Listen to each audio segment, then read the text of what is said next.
आऊंगी आपके पास, आऊंगी। ठीक है, शांति प्रसाद भट्ट जी, ये उम्मीद हम आपसे लोग की ने जा बहुत सकती है। सारी तस्वीरें देखी थी और ये कहा जा रहा था कि फेसबुक के माध्यम से चाहे वो घोड़े खच्चरों के साथ बदसलूकी हो या फिर बाहर से आने वाले यात्रियों के साथ घोड़ा खच्चर जो संचालक हैं उनके द्वारा की गई बदसलूकी हो, ये तमाम ऐसे वीडियोज है जो कहीं ना कहीं उत्तराखंडियों को शर्मसार करते हैं, इस प्रदेश को शर्मसार करते हैं। आपको क्या लगता है कमी कहाँ रह गई, हमारे लोगों में या फिर प्रशासन के इंतजामों में? बहुत सही सवाल किया दिव्या आपने। देखिए, इन 24 वर्षों में इस राज्य के अंदर सरकार किसी की भी रही हो, सबको मालूम है यात्रा ने तय समय पर चलना है और 6-7 महीने कम नहीं होते। 6-7 महीने यात्रा चलती है और ना सिर्फ उत्तराखंड का, पूरे भारत की आस्था का केंद्र है उत्तराखंड।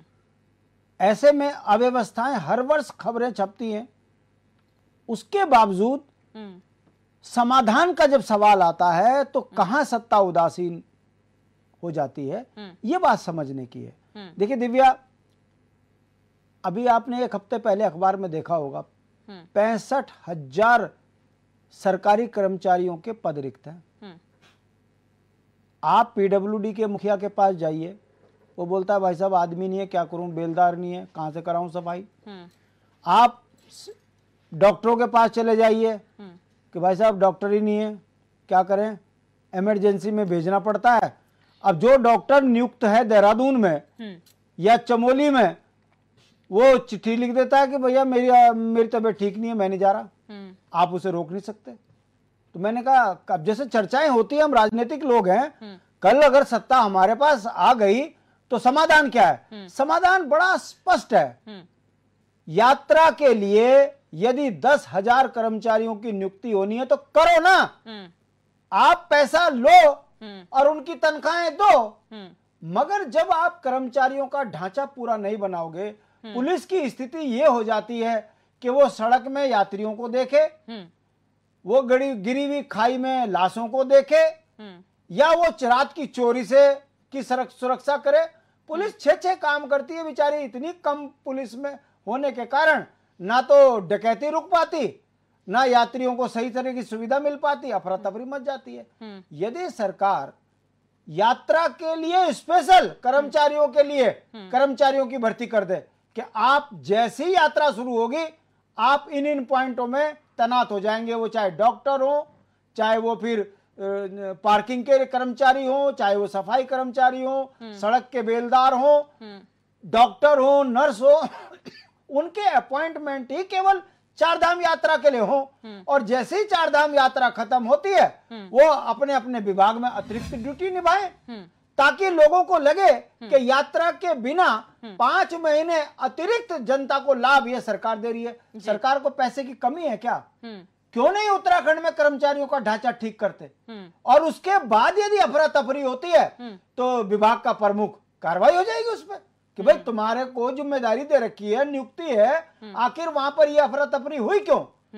जब आप एनडीआरएफ का अलग डिपार्टमेंट बना सकते हो तो 4 धाम यात्रा के लिए एक अलग से डिपार्टमेंट बनाकर आप वहां नियुक्ति कर दें। उसके बाद यदि यात्रा में कहीं खलल होता है तो निश्चित रूप से फिर सवाल खड़े होते हैं। मगर जब सत्ता में बैठा सत्ताधीश राजनीतिक बेईमान हो, कर्मचारियों का ढांचा ना सही करना चाहता हो, अब इसके पीछे कारण पे आ जाओ, क्यों ऐसा कर रहे होंगे?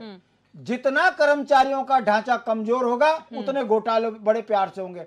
हमने देखा है ना कि घोड़े खच्चर ठीक नहीं हो रहे, बुलाओ जम्मू कश्मीर की एजेंसी को, 2 रुपए का काम 2 लाख में कराओ। उसके बाद जब घोड़ों के साथ अत्याचार हो तो अखबार में छपे कि नहीं हम सुधार करेंगे, लोकल परेशान होंगे। उसके बाद पता लगा घोड़े खच्चर में ही 50 लाख खा गए। ये जो घोटाले हो रहे हैं इसके पीछे मूल कारण है कि कर्मचारियों का ढांचा खत्म कर दो, उसके बाद ठेकेदार रिश्तेदार को दो। आपने कल ही परसों देखिए भैया विधायक नगर आयुक्त को थप्पड़ मार रहा, मैं विधायक, मेरा भाई ठेकेदार, कमीशन खाऊं मैं, माल खाऊं मैं, मार खाए अधिकारी।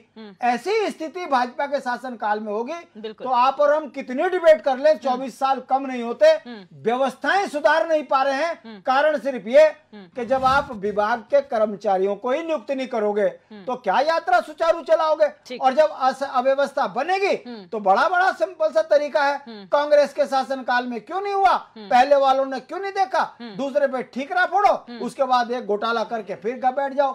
ऐसे ही नहीं उत्तराखंड में कैबिनेट मंत्री अरबों रुपए के घोटाले में फंस रहे, 10 रुपए की राजनीतिक हैसियत नहीं और हर दूसरी गली में प्लॉट।